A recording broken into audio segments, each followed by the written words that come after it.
easy shorthand way think about immigration. We think, well, there's the question of the people who are coming, and then there's legality.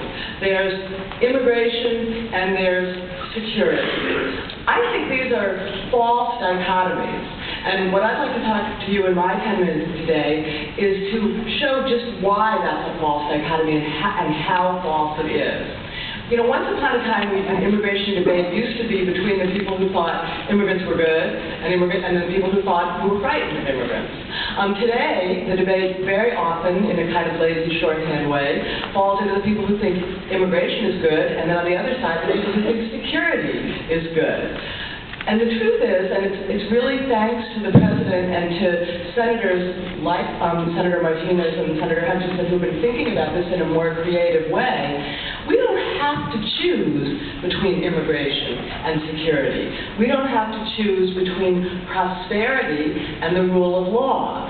That's the promise of comprehensive reform. That's exactly the point of comprehensive reform, is that it says if you recognize the reality of our need for immigrants and the reality of how much benefit immigrants bring to the United States and own up to it instead of pretending it doesn't exist or pretending you can turn it off, then you can regulate it in a more effective way. The metaphor is prohibition. I think in prohibition probably used to think alcohol, legality. Well, we know today you don't have to choose alcohol or legality. If you recognize the reality of the fact that alcohol is something that every society since the beginning of time has found to be something effective that people like in moderation, and you regulate it, you don't have to choose alcohol or legality. And I don't think we have to choose immigration or the rule of law, immigration or security. Now, what am I talking about when I talk about the reality? Well, I think we all Americans know it. The reality is that our economy wouldn't be growing at anything like the rate it's growing without the immigration we've seen in recent years. And this wasn't just some decision, some experiment 25 years ago. It wasn't Senator Kennedy or some other senators decided to turn on a faucet and let's see what happens if we let more immigrants in. The truth is that American society, our demographics, changed in such a way that we need people to do jobs that we're getting increasingly too educated to want to do. I always say, if you're going to think about the one set of numbers you need to understand immigration, is that in 1960, half of all American men dropped out of high school and looked for unskilled physical work. Half. Well, today less than 10% do. So that's a big change in just 50 years. But we still need people to do that work. And I like to say we're lucky that we live in a neighborhood where there are people in other countries who are willing to come and do that hard work in this country. But the point is about 1.5 million people like that come to work here every year, 1.5 million. But we only have visas for 1 million of them. So it's as if we were making cars here, and we had to import the steel to make the cars, and our quotas for that steel were a third too low. Well, how silly would that be? A third of the steel we needed to keep making the cars would be bootleg. That's the kind of situation we're in with immigration today. There's a natural flow. That's the reality. We need it. It's good for the country, and not just for economic terms. For economic reasons. You all know that because of the vitality and the energy and the drive and the patriotism that immigrants bring.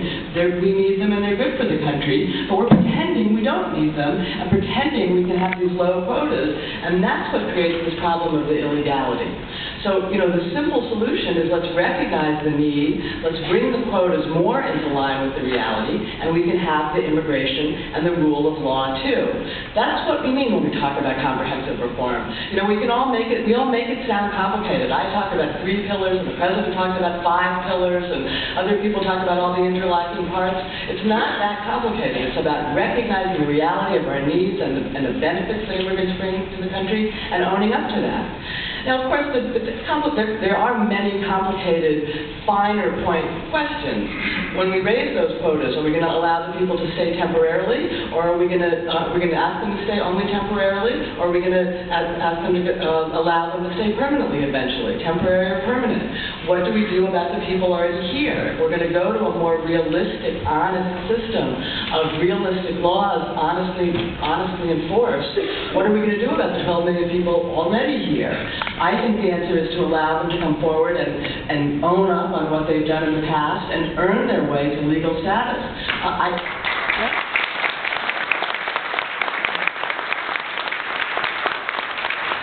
People always say, is that amnesty? I say, well, I don't think, if I had to go down to the law authorities in my city and say I'd done something wrong and pay a fine and live under supervision for the next 12 years before I became a citizen, I don't think I would call that amnesty.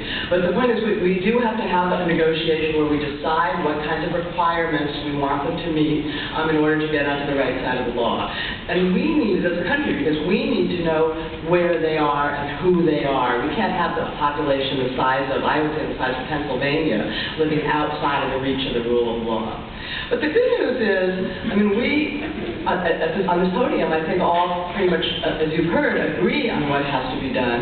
What's interesting, and Senator Martinez's slip was kind of interesting, the good news is I believe that the American public is very much coming around to this view. I spend a lot of time out on the road and on talk radio, having people call in, behind the mirror in focus groups, listening to what the American public thinks about immigration. And I've recently been sitting in some focus groups in the last couple of weeks. And what's very interesting is the mood is really changing in the country on this topic.